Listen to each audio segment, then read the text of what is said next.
This is the door closing that's not intended to be opened again.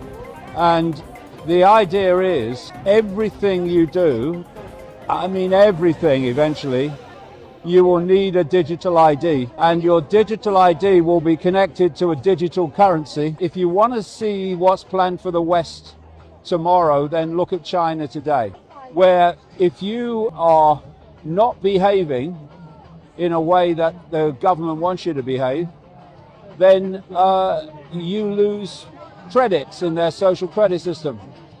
And if you lose enough, you can't go on a plane, you can't go on a train, basically take part in mainstream society. You are excluded. This is a global agenda. This is not about Keir Starmer, he's a gopher. It's not about Donald Trump, he's a gopher. And they're gophers for this global network that I call the global cult. And the idea is to eventually have a world government which won't be elected, purely appointed, technocrats, bureaucrats, that will oversee this AI digital system. And you won't be able to go anywhere in the world without this system is tracking you. Here we are now looking at this line in the sand, and if we allow it to be crossed, it's going to be very, very difficult to push back. And that's why it's so vital that the people of, well, this country, but all countries, realize the scale of freedom deletion this digital ID is a massive step towards and fundamental to the deletion of freedom. The US Treasury created the Strategic Bitcoin Reserve and put Bitcoin as a strategic asset. So did Luxembourg's Wealth Fund and soon to be Deutsche Bank. Trump is part of the central bank system. Don't be under any illusion of that. He's created something called USD1, which is a stable coin, which will basically function alongside USDT Tether and USDC Circle. Stablecoin positions under the Genius Act will take over the position of the US dollar. And of course, they're going to keep it functioning so they can keep trading oil with Saudi Arabia in the Middle East, right up until about the time that Saudi Arabia switches over to the BRICS group, which they're about to do along with Palestine. And they're going to trade out of it using stablecoin, and then they're going to flick over under Project Agora with the Bank for International Settlements. They're going to flick over to their new CBDC system, and they'll bring it in via the European Central Bank. That is the fast track, very quick version of how this all plays.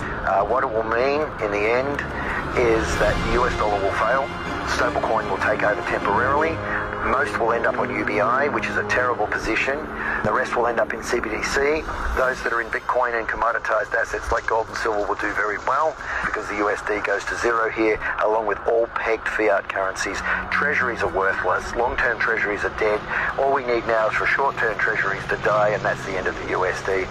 So it's not just an ideology, it's an action plan. It's a blueprint to inventory and control all land, all water, all plants, all animals, all production, all construction, all law enforcement, all energy, all food, all information, everything on the planet, including you.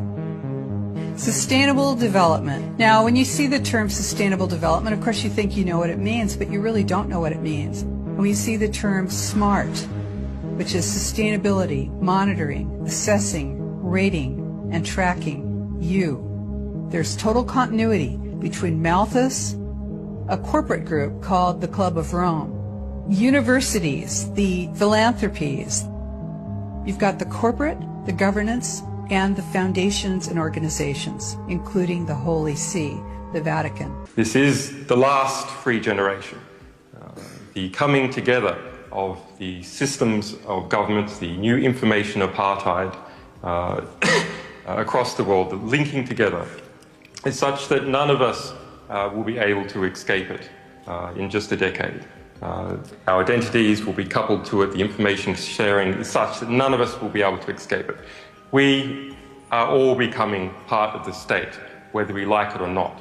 So our only hope is to determine what sort of state it is that we are going to become part of. And we can do that by looking and being inspired by some of the actions that produced human rights and free education and so on, by people recognizing that they were part of the state, recognizing their own power, and taking concrete and robust action to make sure they lived in the sort of society that they wanted to and not in a hellhole dystopia. I could argue in the developed countries, the big winners are countries that have shrinking populations. You do not even have to have elections anymore because you can already predict, and afterwards you can say, why do we need elections?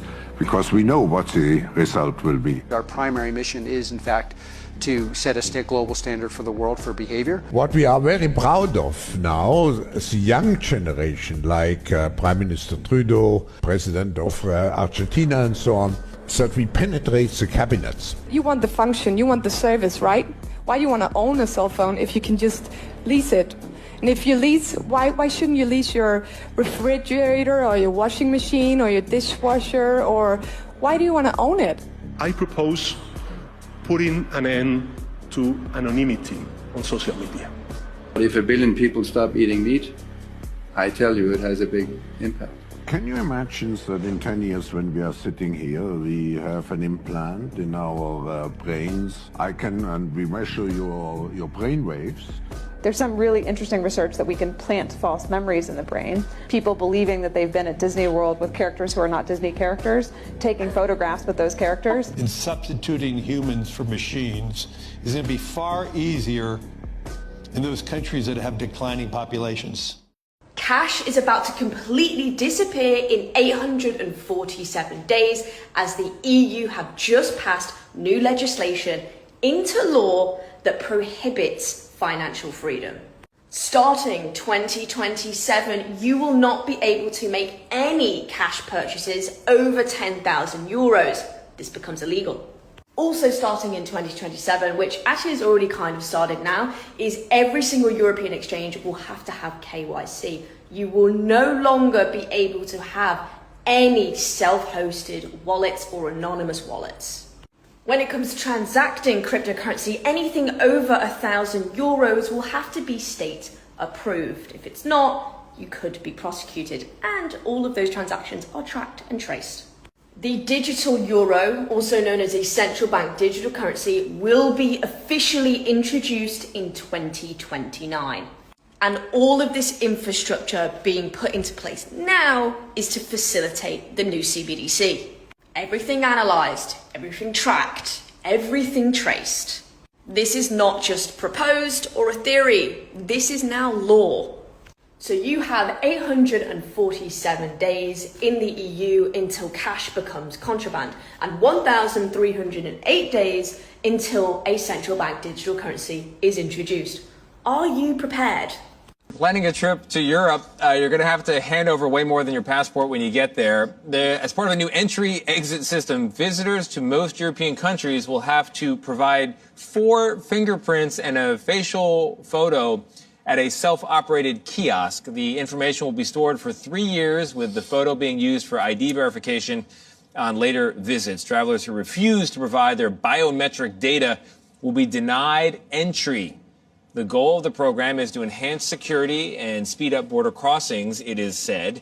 The new system is set to be rolled out over 6 months, starting in October, and applies to 29 countries, including popular destinations like France, Italy, and Spain. Because we're constantly watching and recording everything that's going on. Citizens will be on their best behavior because we're constantly recording and reporting everything that's going on. The first thing a country needs to do is to unify all of their data so it can be consumed and used by the AI model.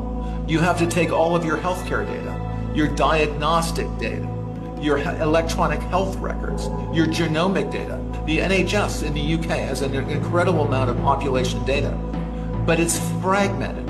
It's not easily accessible by these AI models.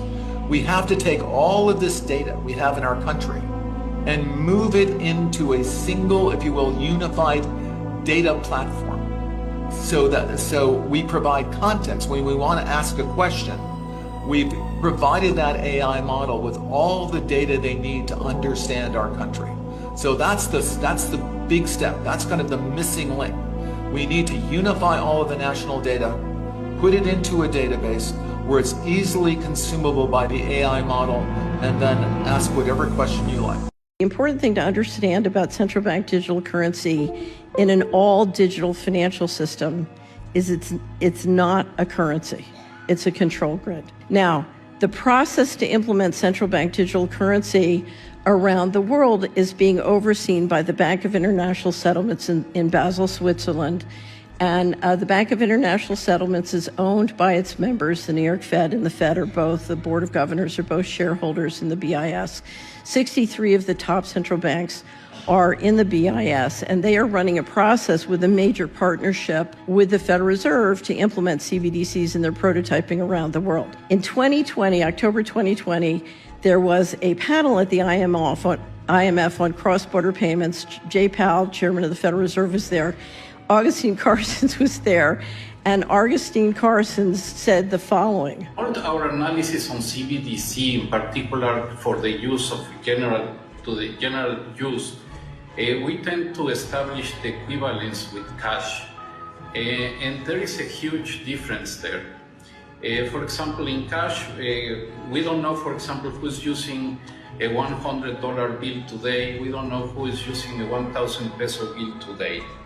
A key difference with the CBDC is that central bank will have absolute control on the rules and regulations that will determine the use of that expression of central bank liability, and also we will have the technology to enforce that.